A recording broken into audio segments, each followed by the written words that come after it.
Today I have some real-time, easy Copic colouring to share with you.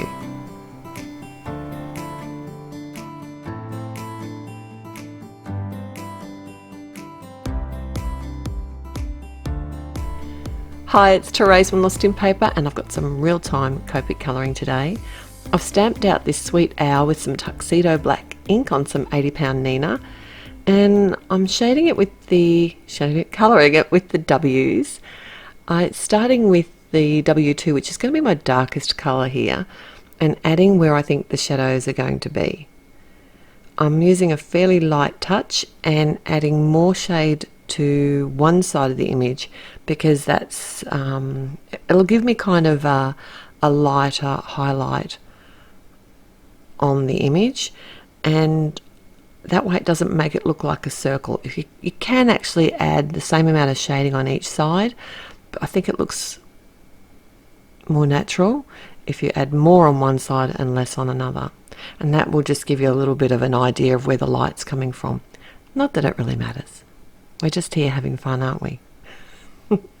I've got my lighter colour. I'm using the W0, and what I do is actually pick that up not right to the edge of the image, so I leave some of the darker shade and just draw the colour and blend it into the centre of the image, and then I'll come back in with the W2 again and almost feather out the shaded areas again, and that just helps add just that little bit more depth, because adding the lighter colour will actually lift the colour off the image, and sometimes you do need to make sure that you have got enough darkness to make it look like you've got a shade. Some people are a bit afraid to add the darker colours. Today I did want to keep this fairly light, and I could have brought the W4 in as well, but I'm going to be putting this on a very busy background, which I'll share with you in a minute. So the limb of the tree, I just put down one layer of colour, and then I sort of wait for the ink, the alcohol ink, to dry within the paper, because if you add, I want to add a shade, some shading using the same colour again, but if I do it too quickly, it's almost like the paper's too wet and it will absorb too much. So while that's drying, I'm coming back to my owl image again and adding the details like the feet and the beak, and just a little bit of light. It's a T0, like the toner greys. They're not too cool, but they're not as warm as the other one, so it is a little bit different. And I just added that around the edges of the eyes very lightly. It's a really cute little set, these. And now what I've done here is I've got the same, it's an E43, and this is a great trick if you don't have many Copic colours, is to add the shading by using the same colour over top again. So now it's time to create my background, and I'm using the Concord and Ninth Lovely Blossoms Turnabout stamp. I've put my jig in place within the Misty, and now the newer Turnabout stamps come with a guide, so it tells you which side to face the guide up, and then all you need to do is actually lay the stamp on top of the guide with the back side of the stamp facing up, and then you'll see that it has a cross on the guide and a cross on the jig, and you just need to line those two up and then pick up the stamp with the lid of the Misty. It's very easy. It's much easier. I think my old jig that I drew myself was a little bit off, and I never got this stamping perfect, but with this new system, every time it's absolutely perfect. I love it. There's also a guide where to set your cardstock. So this is a cut 4.5 by, no, it's 4.25 by 5.5, and it's a 110-pound Nina. And I've used some dotted adhesive on the back of that.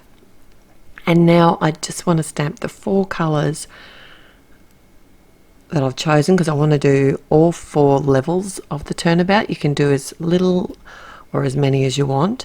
And I've got some Catherine Pooler inks today, and starting with the Bellini, which is like one of my favourite colours because it's kind of orange, but it's also like a warmer colour. It's really pretty.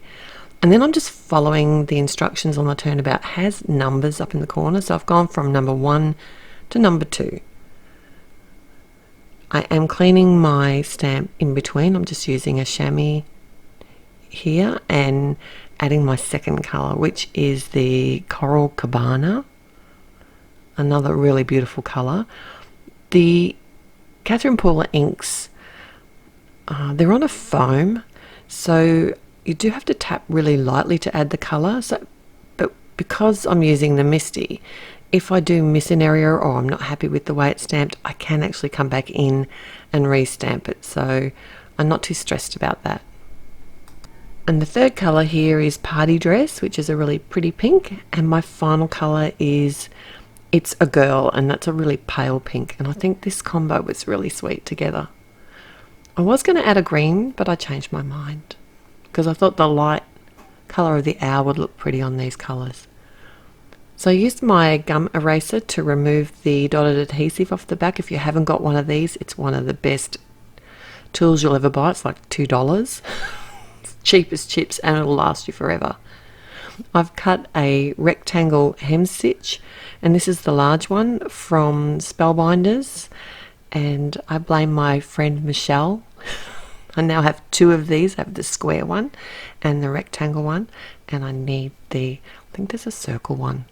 They're awesome and fun because it just cuts a rectangle within your panel and leaves like little square holes all the way around. Really fun.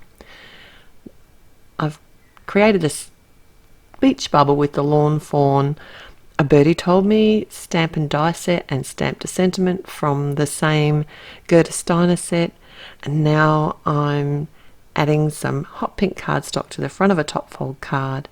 And then I did consider adhering this panel over top without popping it up, but I really wanted those the square rectangle border to pop off the card. But it would have been better to see the pink had I could have gone either way, to see the pink if I had have attached it directly to the card front. And I am popping up my little images here because dimension is fun. So lots of different products today. I had fun. I've been wanting to colour up these little owls. Every time I think of my sister, she's a hoarder of owls. Anything owl related. So when I saw this stamp set, I knew I had to get it so that I could make a card for her. So like this video if you like it, and if you haven't already, I'd love it if you'd subscribe to my YouTube channel. I always love your visits here, and I read each and every comment. So I look forward to seeing you here again next time. Till then, happy paper crafting. Bye.